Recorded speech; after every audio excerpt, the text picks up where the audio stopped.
Rick Bucher is now joining us live. You know, we talk about this. 10 of the 11 top scorers are out. 3 of the 4 teams that remain are excellent defensive teams.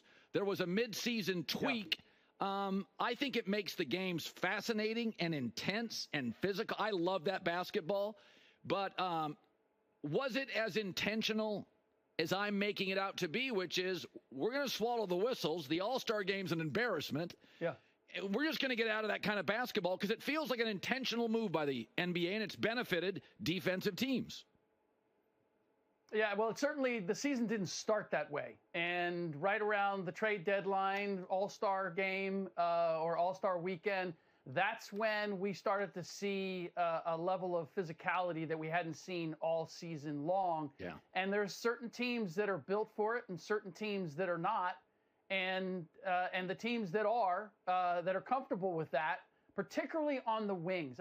This is the biggest element that I'm seeing in terms of the teams that have advanced and the teams that haven't, is do you have not just one, but 2 elite defenders? And if we look at, we don't have to go any further than Denver, Minnesota with Jaden McDaniels and Anthony Edwards were just too much for Michael Porter Jr. and Jamal Murray playing off the wings. The only accomplished defensive player on the wings that Denver had was Kentavious Caldwell-Pope, and he was giving up some size and had to defend Anthony Edwards, who obviously is a handful. So to me, looking at what has separated teams and what makes Boston and Indiana coming up really interesting is those matchups on the wings, and how many of them do you have? Ant didn't play particularly well on one side, but he did deliver defensively. And I said I'm impressed with his self-awareness. Yeah. And I'm impressed that, and I think sometimes there's a difference. Tom Brady talked about it this weekend. There's a difference between a star and a winner. And the NBA's always had stars, but how many have their priorities in order? Zion didn't. Ja Morant didn't. To me, Ant and MJ exhibited this very early. MJ wanted to win. MJ gave up points to win. It took a while. It took Phil Jackson, but I feel like... Don't do it. Don't do it. I feel like Michael was willing to give Kerr a shot and Kukoc a jumper. That's how I feel like Ant wants to win more than he wants to have a brand. That's what I feel like watching him. You don't believe it? You could have done all that and not evoke the name Michael Jordan. Why? Why did you have to do that? Well, because he's great and his game looks like it. A little bit. Not all the way, a little bit. By the way, Caleb Williams looks like Mahomes. It's okay. If you can't handle the comp, you're not going to be a star in any league. You got to be able to handle some comps. Okay, but Anthony Edwards is saying, I'm not Michael Jordan, and good on him for saying it. Look, this is what I love about Anthony Edwards, is that he is a willing student, but he is still just learning the game. And he reminds me a little bit of Allen Iverson in terms of the role that he plays with this team, as what Allen did with the Philadelphia 76ers when they went to the finals, which is he's a little bit crazy. He's wildly talented. He's willing to listen and be part of what you're trying to do, but we're going to find a way to create guardrails and have everybody else play hyper-efficient basketball and do a lot of the strategizing and the thinking.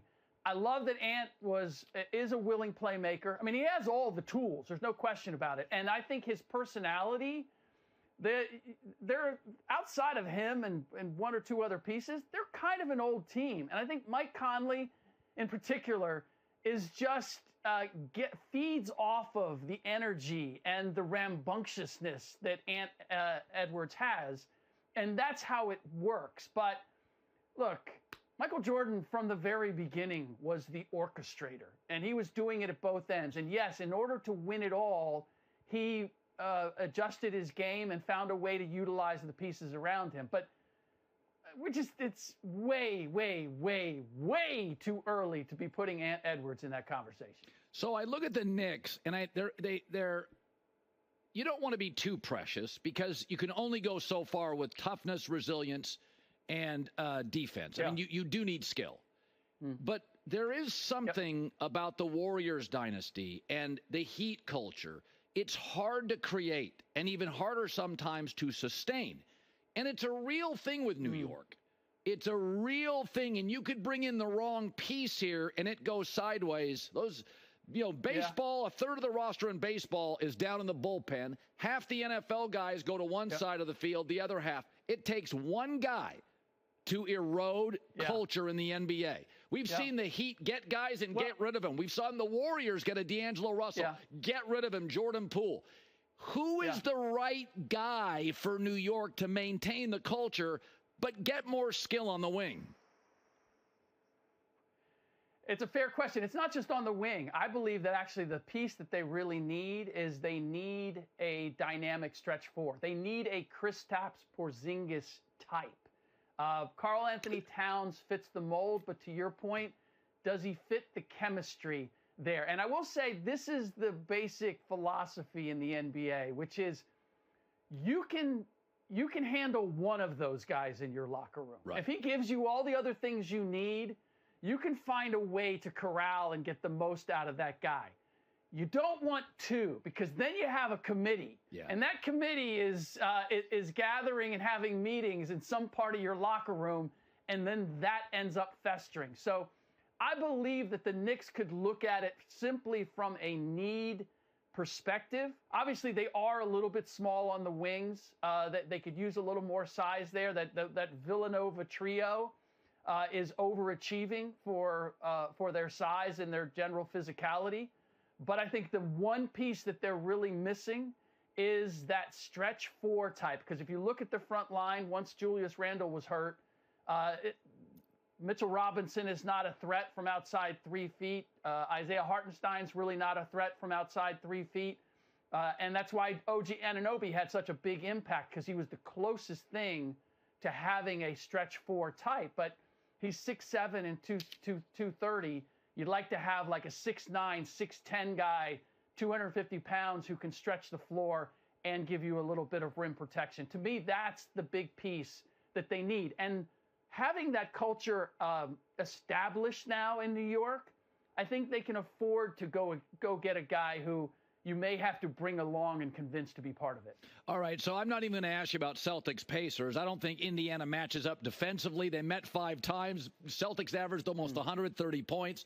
Let's go to Dallas against Minnesota. Again, excellent defensive teams. I could argue the 2 best closers in the series are both Mavericks. I would argue the best defenders in the series, it's a little bit of a wash. The size advantage goes to Minnesota.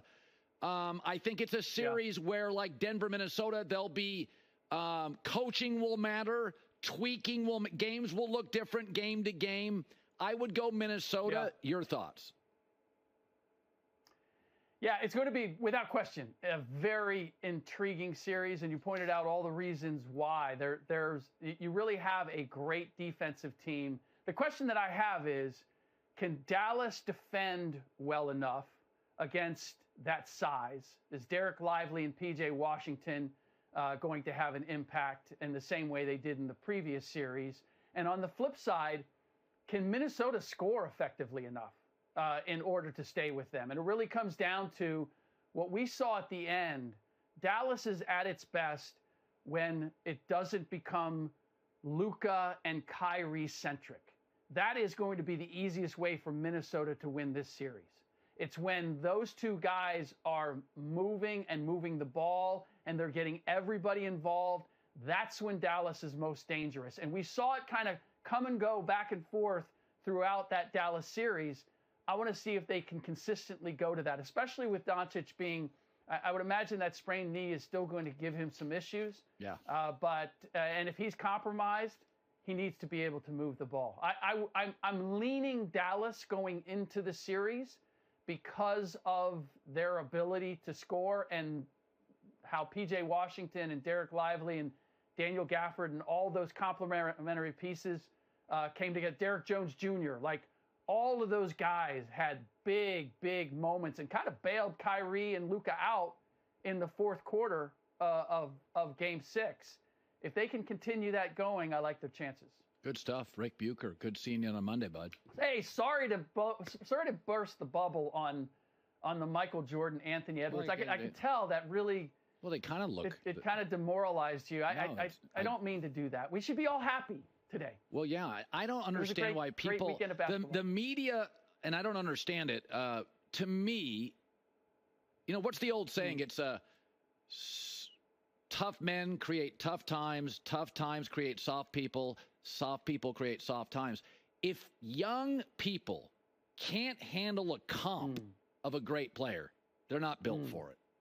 If Caleb Williams can't handle the Mahomes comp, he ain't built for it.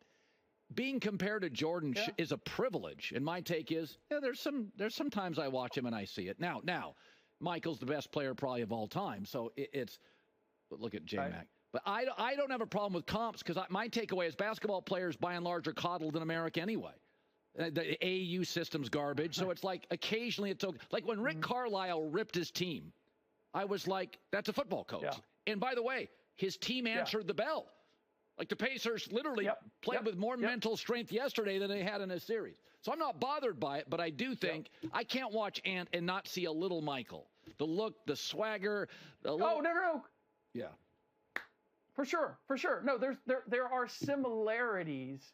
I guess the part for me is it doesn't fully respect all that Michael Jordan was. I don't know how we got to this place where it's like he was just a dynamic scorer dunker. Like, no, he was Defensive Player of the Year and MVP in the same season. Like he orchestrated everything.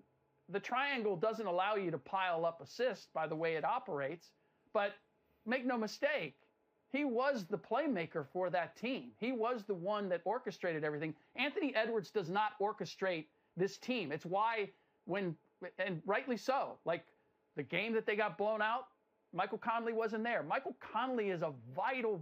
Yes. He's the Yoda of this team. Yeah. And without that, Anthony Edwards is simply not the same player. And we were never there with Michael Jordan and saying he's not this if he doesn't have this guy.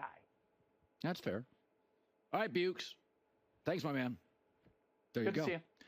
Hi, everybody. It's me, Uncle Colin. Subscribe here to get the latest from the herd, including exclusive behind-the-scenes videos and more, wherever you may be, however you may be watching.